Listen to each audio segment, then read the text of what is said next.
한국직업방송 투데이 잡스 3.0 구독과 좋아요 부탁드립니다. 오고 가는 수다 속에 피어나는 인사이트 뉴스는 네모다. 오늘은 뉴스는 역사다로 함께하겠습니다. 김재원 강사님과 함께하죠. 어서 오십시오. 안녕하십니까. 예. 그래서 오늘 6월 항쟁과 그 이후에 대한 이야기를 좀 나눠볼 텐데요. 86 아시안 게임과 88 올림픽 하다 멈췄습니다. 근데 그때 그 시청 사진 보여주시면서 왜 D 며칠 네.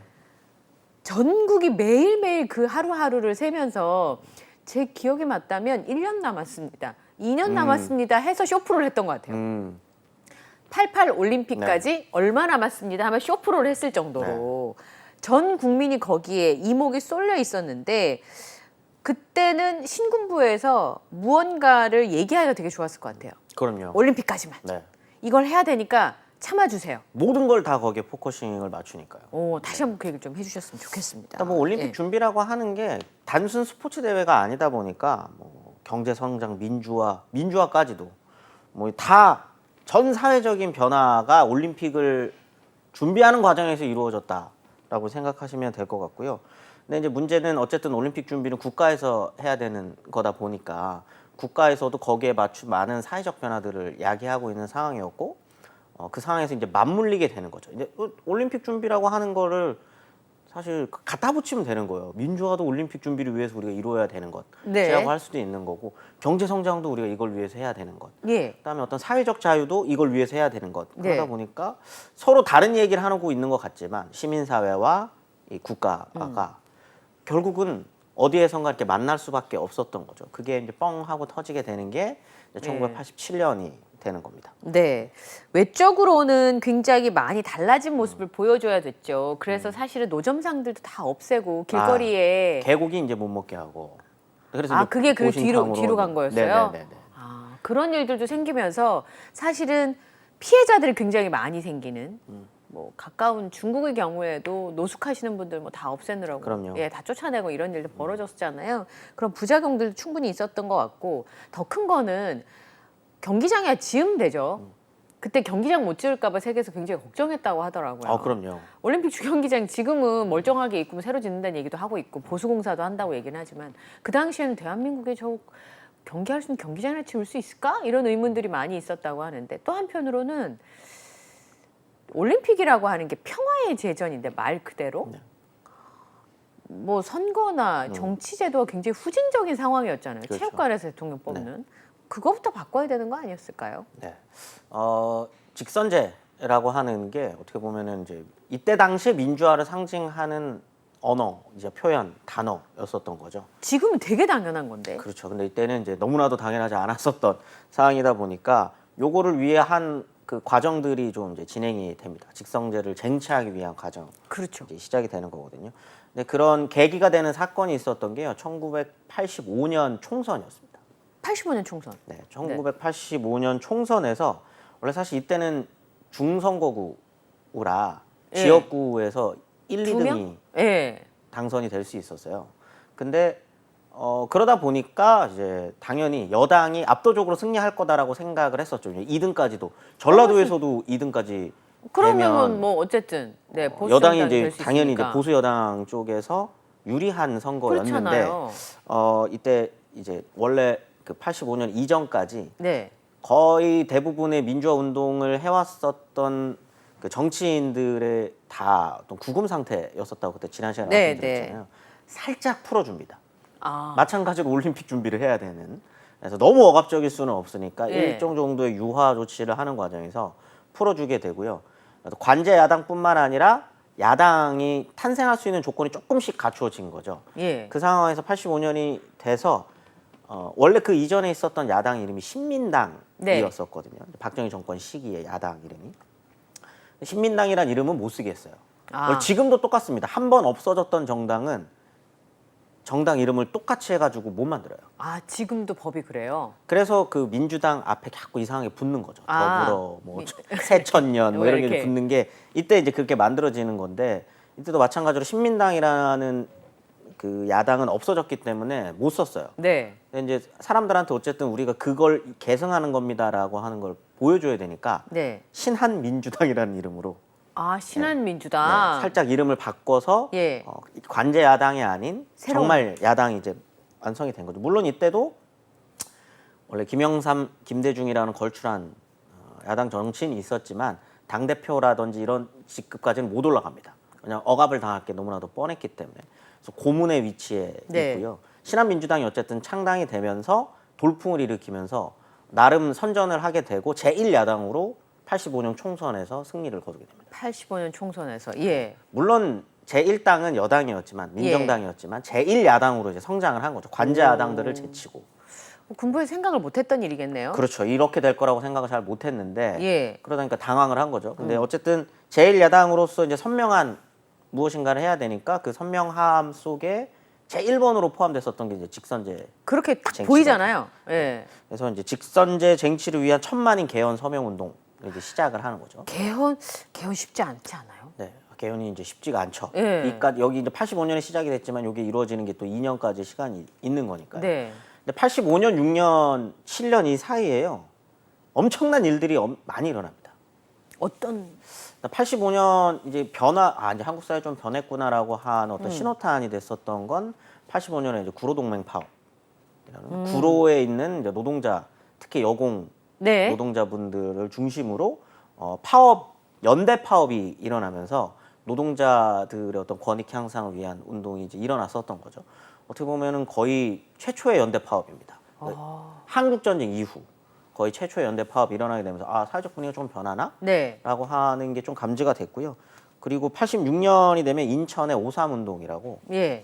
또 민주화 운동이 인천에서 일어나게 되고, 근데 이제 문제는 이런 그 민주화 운동들이 일어날 때마다 정권에서 이제 억압하는 방식이었겠죠. 그때 똑같습니다. 용공 조작 사건들을 이제 만들어내면서 이게 이제 급진 좌경 세력에 의한 난동이다라는 식으로 이제 계속적으로 탄압을 하게 되고, 이 연쇄예요.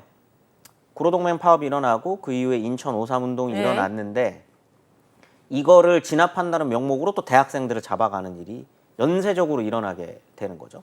그 과정에서 벌어졌었던 일이 이제 부천서 성고문 사건입니다. 네, 이게 이제 5.3 운동을 진압하는 과정에서 이거를 추가적으로 더 조사하는 과정에서 또 조작 사건을 만들어내는 과정에서 부천서에서 이런 성고문 사건 권인숙 선생님이 피해를 당하시는 일이 벌어지게 됐고요. 그 이후에 또 연달아 일어나는 게 이거를 또 어쨌든 이런 또 굵직한 사건이 일어났으니 대학생들 입장에서 가만히 있을 수 없잖아요. 그래서 건대에서 건대 항쟁을 또 벌이게 되고요. 건대 항쟁이 벌어지는 과정에서 또 이거를 수사하기 위해서 사건들을 만들어내고요.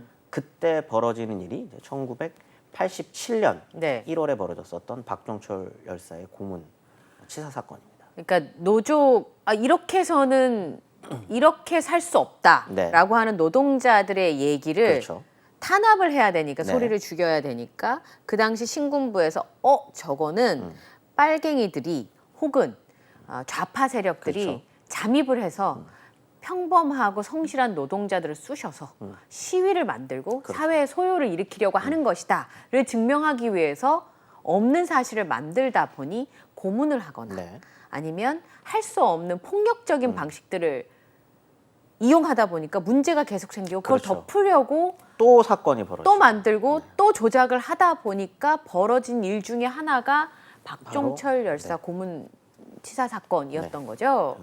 굉장히 유명한 단어가 있지 않습니까? 탁하고 치니 억하고 죽었다라고 하는 건데요. 사실 이 일이 만들어지는 과정 자체가 영화 1987에 보면 자세히 묘사가 되어 있는데 굉장히 드라마틱했습니다. 말씀드렸었던 것처럼 이제 그 건대 항쟁이라고 불리는 1986년 10월 28일 건국대학교에서 있었던 이 항쟁을 또 처리하는 과정에서 그 박종훈 씨라고 이때 당시에 이제 학생운동원을 하셨던 그 분의 소재를 쫓기 위해 박종철 열사를 불러서 이제 남영동에서 고문을 했었던 거죠. 근데 끝까지 말씀을 안 하셨고요. 행방을 말씀을 안 하시는 과정에서 이제 물고문을 하다가 이제 질식사로 이제 사망을 하셨는데 이게 제가 앞선 이야기를 꾸준히 쭉 이야기했었던 이유가 뭐였냐면 이런 앞서의 어떤 이런 사회적 분위기들이 만약에 없었다면 이 박종철 열사가 돌아가신 시신을 처음 본 의사 선생님, 예. 그리고 그 뒤에 또 뭐 거만이라든지 이런 분들이 그 이전처럼 입을 다무셨을 수도 있어요. 원체 네. 사회 분위기가 그러니까. 너무나도 폭압적인 분위기였으니까. 하지만 85년, 6년, 7년을 겪어오는 과정에서 말씀드렸었던 조금씩 더 변화되는 그런 과정들, 더 적극적으로 민주주의를 얘기한다거나 이러면 안 되지. 이러면 안 된다라고 하는 공감대를 서로 확인할 수 있는 일이 계속적으로 벌어진 거잖아요. 그러다 보니까 박종철 열사의 돌아가신 시신을 보고 거만이가 처음에는 이제 중앙대 부속병원 용산병원에 네. 계셨었던 그 선생님께서 그걸 보고 처음에는 1시간 동안 하는 척 하신 거죠. 심폐소생. 왜냐면 돌아가셨다는 거를 보고 아셨다고 하더라고요. 하지만 이걸 뭔가 어쨌든 이걸 사건을 알려야겠다라는 생각이었는지 아니면 네. 그냥 폭압적인 분위기 때문이었는지는 모르겠지만 네. 심폐소생을 하시고 그럼 이거 병원으로 가야겠다라는 생각에 옮기겠다라고 하니까 이제 경찰 그때 당시 이제 경찰들이 그러면은 중앙대 병원으로 가자라고 예. 했는데 원래 그렇다고 합니다. 뭐 제가 의료법에 대해서 정확하게 잘 아는 거는 아니지만 시신은 응급실에 드릴 수 없는 게 원칙이라고 합니다. 영안실로 가야지. 네. 그래서 이걸 핑계로 전화를 해서 절대로 시신을 중앙대 병원에 안치해서 안 된다. 그 응급실로 들여서는 안 된다라고 하는 걸 알리고 그래서 이제 응급차가 중앙대 병원으로 들어왔을 때 네. 의사분들이 바리게이트를 치고 막으셨다 그래요. 못 들어. 시신은 응급실에 들어올 수 없다. 네. 라고 해서 급하게 경찰병원으로 시신을 옮기게.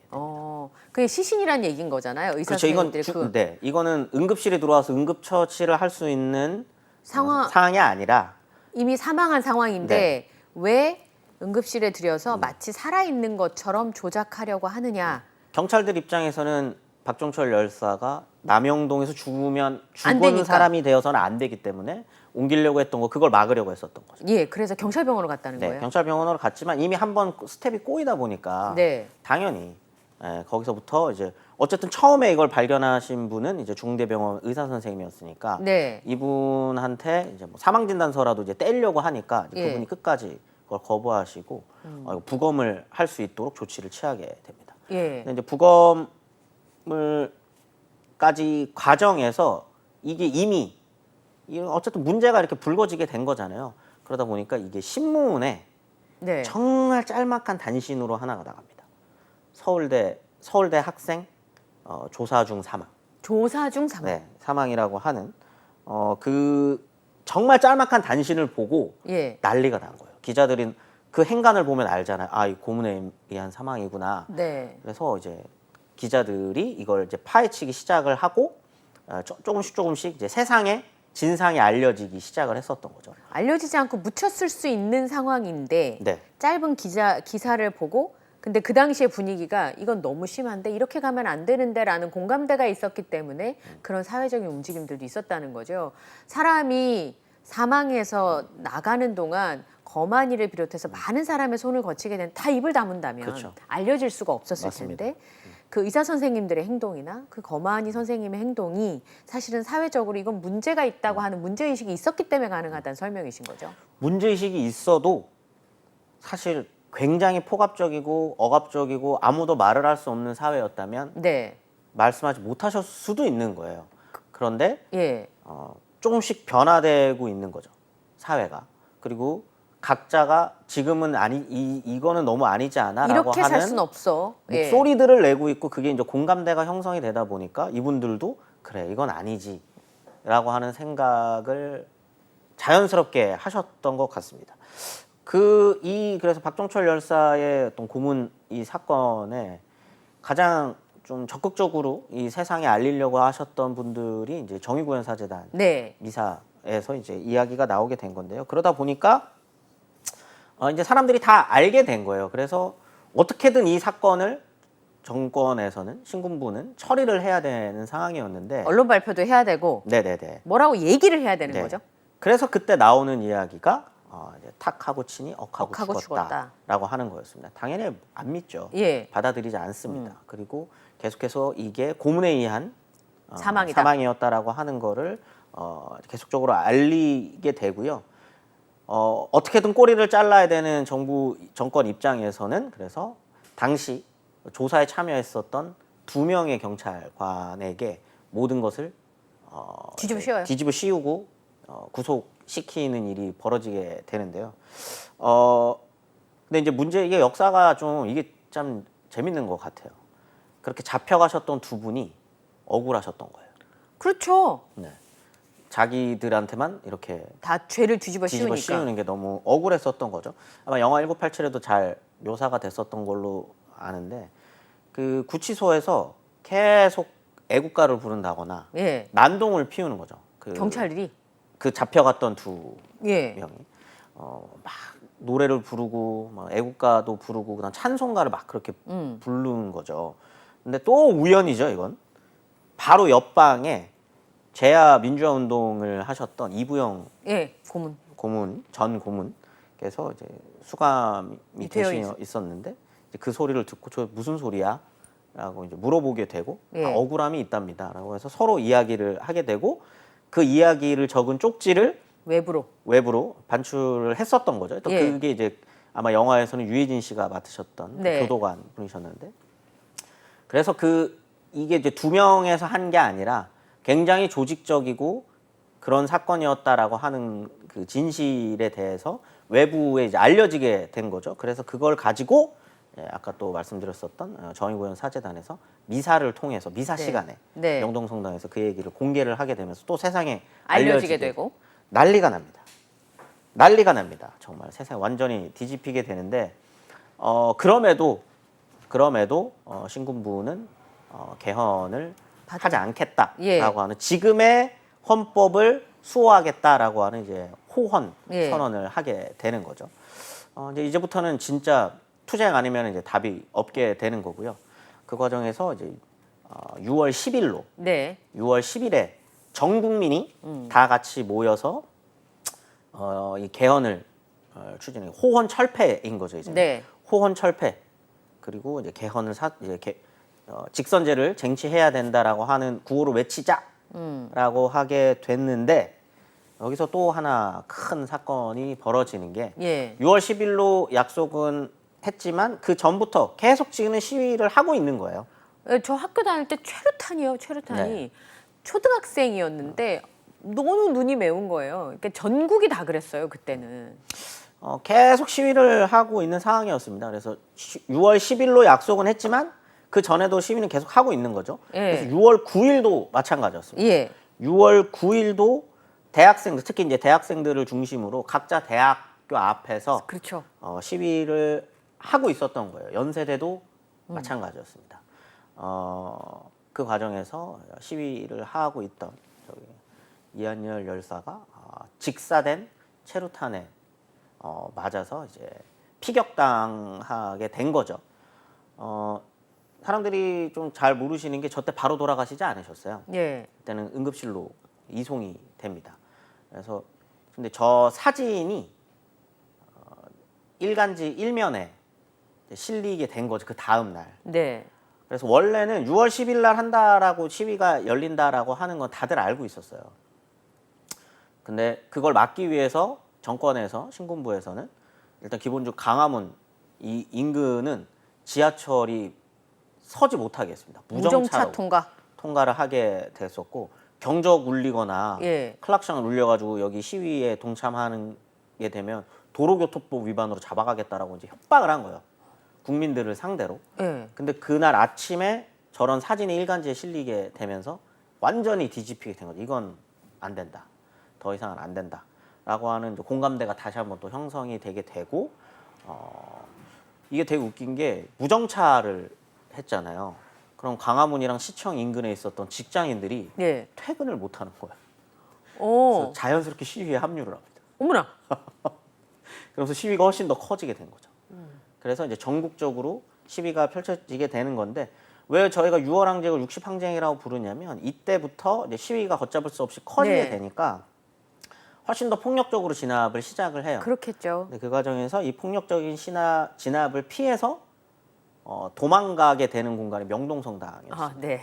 그래서 이제 명동성당에서 6월 10일부터 장기적인 투쟁에 들어가게 시작했기 때문에 네. 6월 항쟁을 보통은 이제 60항쟁이라고 부르는 이유네요. 그럼에도 6월 10일로 사실 결정했었던 것도 되게 재미있어요. 이때가 민정당에서 네. 다음 이제 간선제 대선 후보로 노태우 후보를 결정해가지고 서로 박수치고 축하하는 날이었거든요. 6월 10일이? 네, 그날로 잡았던 겁니다. 그러다 보니까 이제 걷잡을 수 없이 상황이 흘러가게 되고, 예. 근데 그럼에도 사실 처음부터 직선제를 받아들이려고 하지는 않았습니다. 그러진 않았겠죠. 네네. 김영삼 전 대통령 이때는 이제 그 김영삼 의원이었죠. 네. 전 의원이었죠. 전 의원이 영수회담을 제안을 해요. 전두환에게.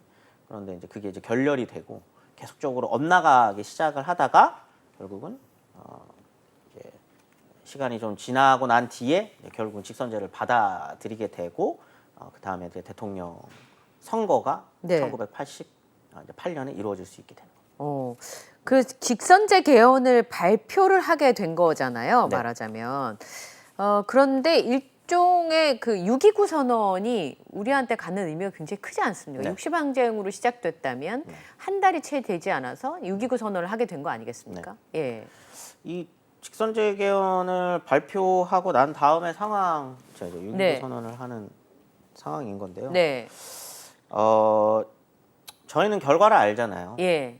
저희는 결과를 알고 있습니다. 그 이후에도 또 노태우 정권이 들어서게 됐다라는 것을 알고 있기 때문에 6.29 선언에 대해서도 말들이 되게 많아요. 이게 어떤 의미가 있어야 되는 것인가. 그리고 그러다 보니까 전두환과 노태우 두 분도 사람 사이에 무슨 일이 있었나? 네, 두 분도 서로 예. 6.29 선언을 본인이 했다라고 한다거나 예. 이런 일들이 있는 거죠. 각자의 자서전에서 예. 본인들이 마치 민주주의 직선제라고 하는 이 민주화 네. 초석을 자기가 놨다. 났다라는 식으로 이제 이야기를 하는 경우들도 있습니다. 전두환 전 대통령과 관련돼서 이순자 여사가 그런 얘기 맨날 하지 않아요? 평화적 정권 이양을 우리가 처음 하지 않았으면 지금 대한민국은 없었다. 이런 네, 취지 얘기 많이 각자 하잖아요. 자서전에 써놨습니다. 그렇게 저는 써놨는데 좀 황당한 이야기인 거죠. 네, 이런 주장에 대해서 뭐 더 이상 뭐 역사 연구자로서 네. 마치 그것 때문에 이렇게 된 것이냐 말하는 거는 좀 의미가 없는 것 같고요. 근데 그 언론 뭐라 그럴까요? 국민의 열망이 너무 뜨거웠고 네. 그로 인한 많은 희생들이 있었기 때문에 지금의 헌법이 만들어진 거잖아요. 네네네. 그리고 그대로 지금까지 네. 그 헌법을 우리가 유지하고 있는 것이고 당연히 대통령은 내 손으로 뽑는다라는 생각을 하는 거가 당연한 상황이 됐던 거고 그래서 우리나라가 사실은 산업화뿐만 아니라 민주화를 그 짧은 시간에 이뤄내면서 지금의 선진국 반열에 올라서는 이 조국을 만들 수 있었던 이유 중에 하나가 바로 이런 부분이었었는데 굉장히 자랑스러운 역사잖아요. 사실은. 엄청나게 자랑스러운 역사고요. 네. 지금 이제 그 이전 신군부로 보통 5공화국이라고 부르잖아요. 예. 이때 헌법이 바뀌는 거거든요. 개헌인 거니까요. 이때 만들어진 헌법이 6공화국인 거고 예. 지금도 6공화국인 겁니다. 그러니까요. 이때 헌법으로 우리는 살고 있는 거예요. 네. 그러니까 그걸 만들어낸 거기 때문에 굉장히 상징적인 사건이고 그다음에 이걸 제가 지난 시간부터 해가지고 이거 1980년대에서부터 쭉 따라오면서 이야기를 했었던 이유는 이 변화를 만들어낸 거는 일개 정치인이라고 표현하면 좀 그렇지만 어쨌든 그냥 저런 어떤 정치인들뿐만이 아니라 네. 그 바닥에서부터 구로동맹 파업에서부터 시작되는 노동자들의 권익에 대한 네. 문제들 그리고 뭐 부청서 성고문 사건 같은 경우에 그로 인해 촉발되는 여성 인권에 대한 문제들 네. 그리고 뭐 대학생들이 주장했었던 또 많은 사회적 변화에 대한 문제들, 이야기들 뭐 이런 것들을 총체적으로 당시에 1986년, 7년의 상황에 대한민국이 처해 있는 많은 문제들을 해결을 해야 했어요. 올림픽이라는 거를 준비하는 과정도 있었겠지만 물론 그게 굉장히 크긴 했었습니다만 그 과정 중에 서로 분열이 되기도 하고요. 구로동맹 파업과 그 인천 항쟁 때는 사실 신민당은 참여하지 않거든요. 네. 그리고 서로 갈라지기도 합니다. 왜냐하면 그때 그 노동자 집단에서 봤을 땐 지금 신민당이 외치고 있는 건 굉장히 지역적인 문제라고 생각할 수도 있었던 겁니다. 그런데 그런 많은 서로 간의 어떤 변화해야 되는 다양한 지점들을 하나로 묶을 수 있는 게 있었다면 그게 직선제였던 거거든요. 네. 그러니까 그거를 일단 1차적으로 쟁취를 한 거죠. 아. 1차적으로. 그렇기 때문에 그 이후에 저희가 알고 있는 것처럼 6.29 선언으로 직선제가 쟁취가 되었지만 또 노태우 정권으로 이어질 수밖에 없었던 것에는 직선제 이후에 각자가 원하는 사회의 방향성이라고 하는 게 달랐기 때문이에요. 네. 물론 뭐 저희는 이걸 기억할 때 그 양김의 어떤 분열에 네. 대해서 굉장히 좀 안타깝게 보기도 맞습니다. 하잖아요. 예. 그리고 그것 때문에 또 신군부가 연장되고 90년대까지도 네. 그렇게 되는 지금 예. 저 때죠. 저 때까지만 해도 두 분이 참 분위기가 좋았는데. 그러니까. 이제 그 분열에 대해서 그렇게 판단하시는 분들도 있는데 꼭 네. 그렇게만 볼 건 아니에요. 직선제라고 하는 공통의 목표가 있을 때는 네. 화합하거나 단합하는 것이 어렵지 않았는데 그 이후에 정치적 이상향과 네. 방향이 달랐기 때문에 그런 일이 벌어질 수 네. 있었다라는 말씀이신 거죠? 그리고 제야 운동권 세력들이 사실 시작한 거잖아요. 85년, 6년, 7년 오면서 제야 운동권에서도 직선제가 쟁취된 이후에 대선 후보 냈습니다. 네. 백교환 선생님으로 대선 후보를 내기도 했었고요. 그들이 이야기하는 건 김대중, 김영삼 전 대통령과 달랐기 때문인 거예요. 네. 사회적 지향점이 다르고 그렇다면은 우리가 원하는 지향점에 맞는 네. 대선 후보를 내야 될 필요도 있었던 거고. 그래서 자연스러운 역사적 흐름이었다라고 보는 게 더 맞을 것 같아요. 마치 양김이 꼭 내가 대통령이 되고 싶어서 사실 그것도 뭐 틀린 얘기는 아니겠지만 본인이 대통령이 되고 싶으셨던 것은 지향점이 달랐기 때문인 거거든요. 예. 자연스럽게 그렇게 됐었던 거였고 사실 그렇기 때문에 그 다음 대통령이 또 각자 돌아가면서 또 하셨잖아요. 네. 그러면서 또 세상이 또 변화해 나가고 발전해 나가는 측면도 있기 때문에 87년에 6월 항쟁 그리고 개헌이라고 하는 거 그다음에 직선제를 쟁취했었던 건 엄청난 그 이후에 한국 사회가 변해가는 과정에서 엄청난 역할을 했었던 거대한 사건이었다. 예. 자, 60항쟁의 그 시사하는 바가 굉장히 클 거라는 생각이 들어요. 만약에 그때 이게 좌절됐었다면 네. 우리 국민들이 얼마나 무력감에 빠져 있었을까 싶은 생각이 들거든요. 참 창피한 올림픽이 됐을 뻔했던 거죠. 네. 체육관에서 뽑은 대통령이 네. 뭐 저희는 전두환, 노태우를 같은 그런 어떤 연장선상에서 보지만 어쨌든 명목상이더라도 내 손으로 뽑은 대통령이 올림픽을 치렀다. 주관하고 있는 모습을 본다라고 하는 거 그다음에 그걸 세계인들이 다 같이 본다라고 하는 건 상징적인 사건인 겁니다. 그리고 이건 나름의 의미도 있는 거고요. 네. 네. 지금 돌아보면 그 당시에 저 한복판에 내가 있었으면 나는 어떤 행동을 했을까를 한번 좀 생각해 보게 됩니다. 자, 지금까지 김재원 역사 강사님과 함께 60항쟁에 대한 이야기를 전해드렸어요. 오늘 말씀 고맙습니다. 네, 감사합니다. 네.